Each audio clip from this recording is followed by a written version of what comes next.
So dear students, previous class நம்ம வந்துட்டு solid stateல இருக்க problems ஃபுல்லாக பார்த்துட்டோம். So balance ஒரே ஒரு problem இருக்கு book exerciseல. So now the topic new lesson start பண்ணியிருக்கோம் today. So P block elements 1. ஓகேவா? So first that is inorganic chemistry. So first lesson நம்ம என்ன finish பண்ணியிருக்கோம் metallurgy. So metallurgy finish பண்ணிட்டோம். So second lesson is a P block elements 1, that is inorganic chemistry. So first of all, so some introduction is நம்ம வந்து P block elements 1ல பார்ப்போம். So அது பார்த்ததுக்கப்புறம் introduction பார்த்ததுக்கப்புறம் general trends and properties of P block elements. So introduction என்ன அப்படின்னாக்கா, so நமக்கு தெரியும் in our periodic tables how many groups is present அப்படின்னு பார்த்தீங்கன்னா 18 groups are present. So how many periods means 7 periods is there. So 2 series in below in the periodic table, so that is actinoid series, then lanthanoid series. So now, so how many blocks in periodic tables? So that is also we are already known, that is 4 blocks is there, S, P, D, F. ஓகேங்களா?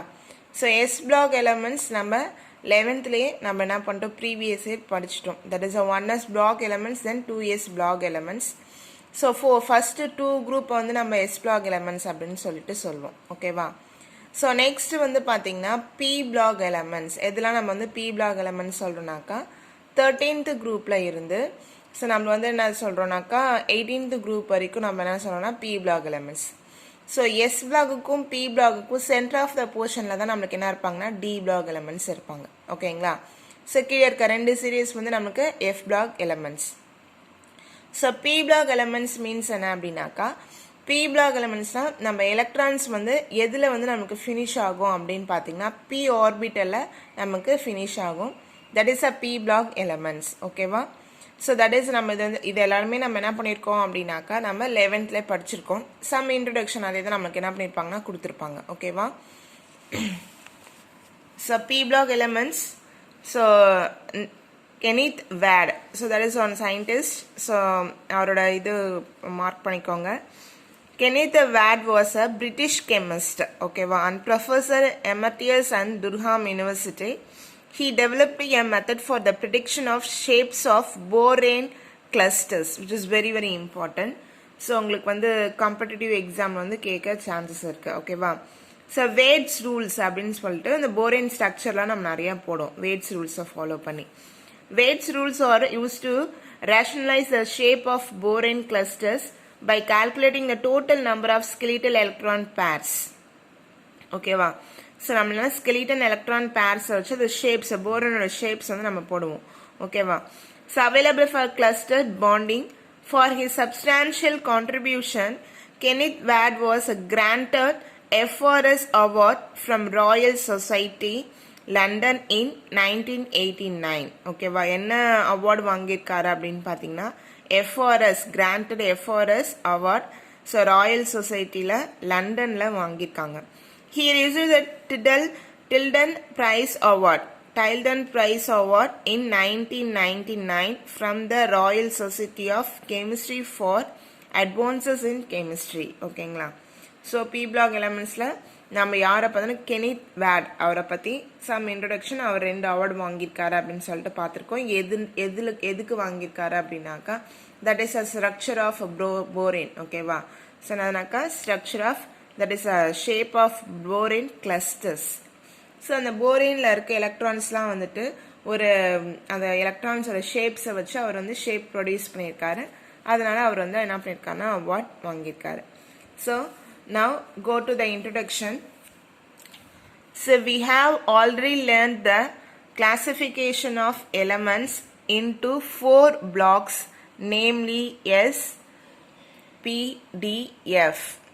We have also learned the properties of S block elements and their important compounds in 11th standard. This year we learned the elements of remaining blocks starting with the P block elements. So remaining இருக்கிற எல்லா பிளாக்ஸுமே நம்ம முடிச்சிடுவோம். அதாவது S வந்து 11th படிச்சிட்டோம். PDF வந்து நம்ம இங்கே இந்த லெசனில் பார்த்துருவோம். ஸோ ஃபர்ஸ்ட் நம்ம என்ன பார்க்குறோம்னாக்கா P block. ஓகேவா? ஸோ P blockே உங்களுக்கு 2 லெசன்ஸாக கொடுத்துருக்காங்க. P block 1 and P block 2. ஓகேவா? ஸோ திஸ் லெசன்ஸ் தென் வந்துட்டு இந்த நம்ம புக்கே வந்து பார்த்தீங்கன்னா there is a basics of NEET exam. So இந்த பேசிக்ஸ் படிச்சிட்டிங்கன்னா நீங்கள் சிபிஎஸ்சி புக் வாங்கி படிச்சிங்கன்னா ரொம்ப உங்களுக்கு ஈஸியாக இருக்கும். ஸோ லிசன் கேர்ஃபுல்லி, ஓகேங்களா? So not only for NEET students, that is a biology students, உங்களுக்கு நம்ம கம்ப்யூட்டர் சயின்ஸ் ஸ்டூடெண்ட்ஸ்க்குமே ரொம்ப யூஸ்ஃபுல்லாக இருக்கும். நீங்கள் ஜேஇ எக்ஸாம், காம்படிட்டிவ் எக்ஸாம்க்கெலாம் ஃபிசிக்ஸ் கெமிஸ்ட்ரி இல்லாமல் கொஷின்ஸ் வந்து இருக்காது. ஸோ ஃபாலோ பண்ணிக்கோங்க. The elements in which the last electron enters the p orbital constitute the p block elements. They are placed in 13th to 18th group. Okay va? So p block la poi நம்ம electrons enter ஆகுது நம்ம சொன்னா p block elements. So 13th group and the 18th group of modern periodic table, and the first member of the groups are 13th group la first member என்ன இருப்பாங்கன்னா boron இருப்பாங்க, that is a boron family. Next பார்த்தீங்கன்னா carbon இருப்பாங்க, carbon family. தென் nitrogen family, oxygen family, தென் fluorine family R halogens. அதே போல் oxygen family R என்னன்னாக்கா சால்கோஜன்ஸ். அதே போல் nitrogen ஃபேமிலிக்கும் இன்னொரு பேர் இருக்குது நமக்கு. ஸோ நிக்டோஜன் ஃபேமிலி அப்படின்னு சொல்லிட்டு படிப்போம், ஓகேவா? So and helium respectively. These elements have quite varied properties and this block contains a non-metals-um இருக்கு. இந்த blockல metals-um இருக்கு, metalloids-um இருக்கு. Non-metallic elements of this group have more varied properties than metals. So metals வந்து non-metals வந்து நமக்கு டிஃப்ரெண்ட்டாக தான் இருக்கும், அது தெரியும். The elements of this block and their compounds play an important role in our day-to-day life. For example, without a molecular oxygen, we cannot imagine the survival of living system. So, oxygen என்றது எவ்வளோ இம்பார்ட்டன்றது நமக்கு தெரியும். So அந்த oxygen எந்த பிளாக்ல present ஆயிருக்கு அப்படின்னாக்கா அவர் B பிளாக்ல ப்ரெசென்ட் ஆயிருக்கு, ஓகேவா? So the most abundant metal aluminum and its alloys have plenty of applications ranging from household utensils to parts of aircraft. So aluminum, that is a very very important metal for our நம்ம வீட்டில் நிறைய நம்மளுக்கு என்ன இருக்குனாக்கா aluminium பாத்திரம் தான். So ஒரு வெயிட்டான பாத்திரம், லைட்டான பாத்திரத்துலேருந்து ஸோ டு ஏர்கிராஃப்ட் வரைக்கும் நம்மளுக்கு அதோட அப்ளிகேஷன்ஸ் வந்து நிறையா இருக்குது. The semiconducting nature of elements such as silicon, germanium made of revolutionary change in the field of modern electronics. இப்போ நம்ம ஃபாலோ பண்ணிட்டு இருக்க எவ்வளோ எலக்ட்ரானிக்ஸ் மாடர்னிஸ்டாக ஃபாலோ பண்ணுறோம். ஸோ அதில் நம்மளுக்கு இம்பார்ட்டன்ட் ரோல் என்ன இருக்குனாக்கா சிலிகான் அண்ட் ஜெர்மானியம், ஓகேவா? In this unit, we discuss the properties of first three groups. That is, இந்த லெசனில் 3 groups பற்றி நல்லா எலாபரேட்டாக படிக்க போகிறோம். 13th group, 14th group, 15th group. So அப்புறம் நம்ம 3 groups பற்றி நெக்ஸ்ட் லெசனில் படிப்போம், ஓகேங்களா? So p block elements named boron family, carbon family and nitrogen family elements and other important compounds படிக்க போகிறோம். So next, general trends and properties of p block elements. So general trends: electronic configuration and oxidation state, metallic nature, ionization enthalpy, electronegativity. So ஒரு 5 இருக்குது general ட்ரெண்ட்ஸில். அதில் நமக்கு include பண்ணியிருக்காங்க anomalous properties of the first element, so inert pair effect, allotropism and P block elements. So இதெல்லாமே நம்ம படிக்க போகிறோம். So general trends and properties of P block elements. So we already learned that the properties of elements largely depends on their electronic configuration, size, ionization enthalpy, electronegativity. Let us discuss the general trend and such properties of p block elements. So electronic configuration and oxidation state. The p block elements have general electronic configuration of, mark பண்ணிக்கோங்க 1 mark, ns2 np126. The elements of each group have similar outer shell electronic configuration and differ only in the value of principal quantum number. அதாவது ns வரும். principal quantum numberல nல வந்து ns, இப்போ first குரூப்னா ns to np1, second குரூப்னா ns to np2 அப்படின்னு சொல்லிட்டு 6 group வரைக்கும் நம்ம எழுதணும். That is ns to np126. So எதில் மட்டும் நமக்கு டிஃபர் இருக்குனாக்கா பிரின்சிபல் குவாண்டம் நம்பரில் 1 mark. The elements of group 18, that is inert gases, have completely filled p orbitals. நமக்கு தெரியும் inert gases வந்து என்னன்னாக்கா stable electronic configurationல இருப்பாங்க. Hence they are more stable and have a least reactivity. So அவங்களுக்கு போதுமான அளவு எலக்ட்ரான்ஸை வச்சிருக்கனால அவங்க கெமிக்கல் ரியாக்ஷனுக்கு இன்வால்வ் ஆக மாட்டாங்க. ஓகேவா? So that is the least reactivity. The elements of this block show variable oxidation state. நிறைய oxidation state இருக்கும்.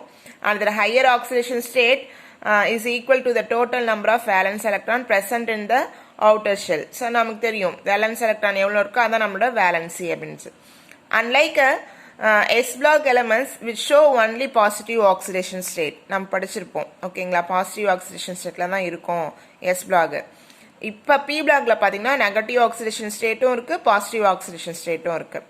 So that is a positive. Some of the P block elements show negative oxidation state also. The halogen have strong tendency to gain an electron to give stable halide ion with a completely filled electronic configuration, and hence 1 oxidation state is more common in halogens. Halogens வந்து oxidation state பார்த்தீங்கன்னா -1. So அது வந்து என்னன்னாக்கா ஒரு எலக்ட்ரானை gain பண்ணிச்சுன்னா stable electronic கான்ஃபிகரேஷனுக்கு change ஆகும். Similarly, the other elements belonging to pnictogen 15th group and chalcogen 16th group also show negative oxidation states. ஓகேவா? So some introduction பண்ணி தான் இப்போ ஸ்டார்ட் பண்ணியிருக்கோம். ஸோ உங்களுக்கு குவார்டர்லி எக்ஸாம் ஸ்டார்ட் பண்ணிட்டாங்க இல்லைங்களா? ஸோ அதனால் நான் சம் இன்ட்ரடக்ஷன் கொடுத்துருக்கேன் உங்களுக்கு. குவார்டர்லி எக்ஸாமுக்கு நல்லா ப்ரிப்பேர் பண்ணுங்கள். 3 லெசன்ஸு. ஸோ 3 லெசன்ஸ் கம்ப்ளீட் பண்ணியிருக்கோம். 3 லெசன்ஸுமே உங்களுக்கு ஃபுல்லாக உண்டு. ஓகேவா? ஸோ வந்துட்டு உங்களுக்கு 10 1 மார்க்ஸ் இருக்கும், 5 2 மார்க்ஸ், 5 3 மார்க்ஸ், தென் 3 5 மார்க்ஸ் வந்துருக்கும். டோட்டலாக 50 மார்க்ஸ்க்கு வந்துட்டு நாங்கள் கண்டக்ட் பண்ணுறோம். ஸோ நல்லா ப்ரிப்பேர் பண்ணிக்கோங்க. ஓகேங்களா? Thank you children's.